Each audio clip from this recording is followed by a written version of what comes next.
தெர்மோடைனமிக்ஸ்லாம் நம்ம எல்லாத்துக்குமே தெரியும். அதாவது ஒரு ஆற்றலை ஆக்கவும் முடியாது, அழிக்கவும் முடியாது. அது ஒரு ஸ்டேட்லேருந்து இன்னொரு ஸ்டேட் மாறிக்கிட்டே இருக்கும்.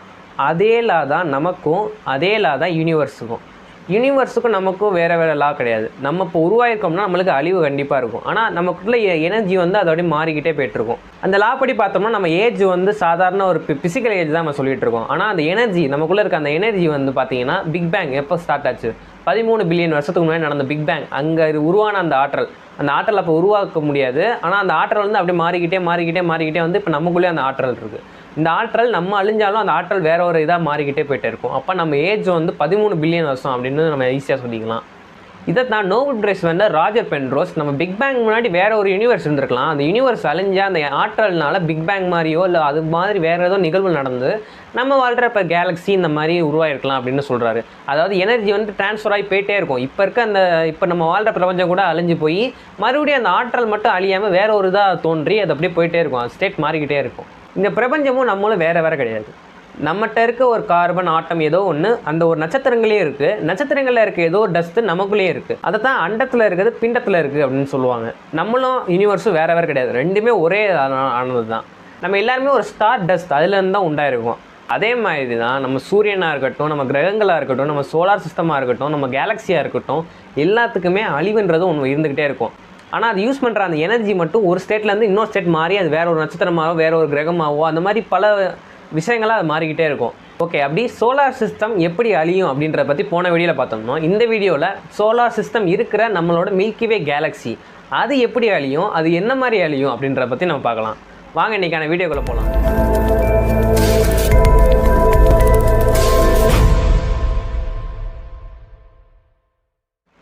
இப்போ நான் அடுத்து சொல்ல போகிற நிகழ்வை வந்து நடக்கிறதுக்கு நம்ம சோலார் சிஸ்டம் அப்போ நடக்கும்போது இருக்குமா அப்படின்னு கேட்டிங்கன்னா 12% நம்ம சோலார் சிஸ்டம் அப்போ இருக்க வாய்ப்பு இருக்குது.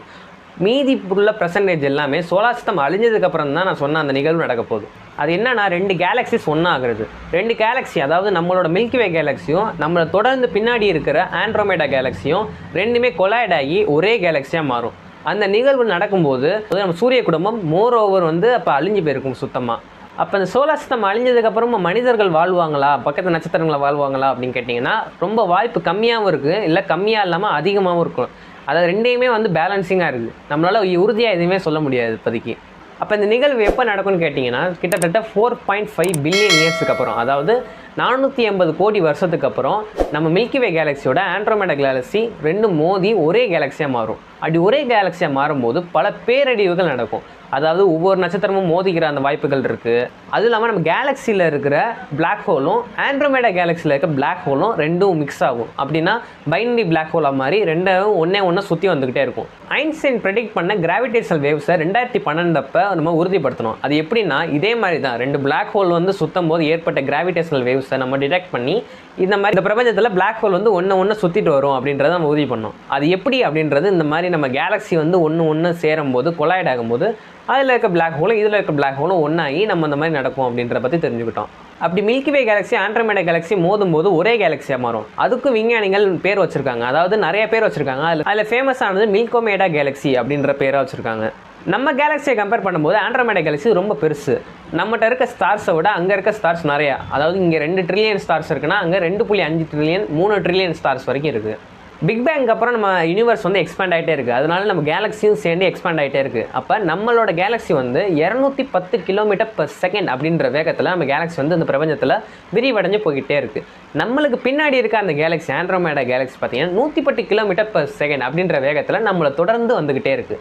அதாவது 210 km/s அப்படின்னா என்ன வேகம்னா, அதாவது 2 நொடி அப்படின்றதுக்குள்ளே நம்ம மதுரையிலேருந்து சென்னைக்கு போயிடலாம். அந்த அளவுக்கு ஃபாஸ்ட்டாக நம்ம கேலக்ஸி வந்து மூவ் ஆகிட்டே இருக்குது. நமக்கு பின்னாடி வர அந்த கேலக்ஸி பார்த்தீங்கன்னா 110 km/s, அதாவது மதுரையிலேருந்து ராமேஸ்வரத்துக்கு 1.5 வினாடிகளில் நம்ம போயிடலாம். அந்த அளவுக்கு ஸ்பீடாக நம்ம 2 கேலக்ஸியும் மூவ் ஆகிட்டே இருக்குது. அப்பேற்பட்ட வேகத்தில் நம்ம மூவ் ஆகிட்டு இருக்க கேலக்ஸியில் தான் நம்ம இருக்கோம். சொல்லப்போனால் நம்ம எர்த்தே கிட்டத்தட்ட 30 km/s அப்படின்ற வேகத்தில் மூவ் ஆகிட்டு இருக்குது. நம்மளோட முன்னாடி வீடியோக்களில் பார்த்துருந்தீங்கன்னா ஸ்பேஸ் ஃபேப்ரிக்கை பற்றி நிறைய எக்ஸாம்பிள் சொல்லியிருப்போம். அதாவது ஸ்பேஸ் ஃபேப்ரிக்கில் வெயிட்டான ஒரு ஆப்ஜெக்ட் வைக்கும் போது அந்த வெயிட்டான ஆப்ஜெக்டை விட ரொம்பவும் கம்மியாக இருக்க ஆப்ஜெக்ட் வந்து வெயிட்டான ஆப்ஜெக்ட் நோக்கி வந்து சுற்றும். அதே மாதிரி நம்ம கேலக்ஸி வந்து சின்னது தான். நம்ம ஆண்ட்ரோமேடா கேலக்ஸி நம்ம கேலக்ஸியோட பெருசு. அப்புறம் அது வந்து ஈர்க்கலை ரெண்டுமே. நம்ம கேலக்ஸி வந்து ஆண்ட்ரோமேடா கேலக்ஸி ஏன் சுற்றலைன்னு கேட்டிங்கன்னா பிக் பேங் நடந்து நம்ம எக்ஸ்பேண்ட் ஆகிட்டே போய்ட்டுருக்கோம். அதுவும் இல்லாமல் டார்க் எனர்ஜி, டார்க் மேட்டர் ரெண்டுமே அதை வந்து ஒட்ட விடாது. அது நட்சத்திரங்கள் இடையிலேயே இருக்குது, நம்ம கேலக்சிகளுக்கு இடையிலேயே இருக்குது. இப்போ வர அது என்னன்னு நம்மளால் சரியாக வந்து கண்டுபிடிக்க முடியல. அதாவது கிராவிட்டிக்கு ஆப்போசிட்டாக அது செயல்படுது அப்படின்றது மட்டும்தான் நம்ம கண்டுபிடிச்சிருக்கோம்.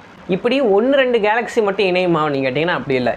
இப்போ நம்ம பேசிகிட்டு இருக்க நேரத்தில் கூட 3 கேலக்சிகள் இணைஞ்சிட்டு இருக்கு. அதாவது ஒரு கேலக்ஸி இருக்கும், அது கூட 2 கேலக்ஸி சேர்ந்து இணைஞ்சு 3 கேலக்சிகளும் மெர்ஜ் ஆகி ஒரு பெரிய கேலக்ஸியாக அது உருமாற்றி தான் இருக்குது. ரீசெண்டாக ஹப்பிள் ஸ்பேஸ் டெலஸ்கோப்பை வச்சு நம்ம ஒரு கேலக்ஸி கூட 2 கேலக்சிகள் இணைஞ்சு பெரிய கேலக்ஸியாக மாறுறதை நம்ம வந்து படம் எடுத்திருக்கோம்.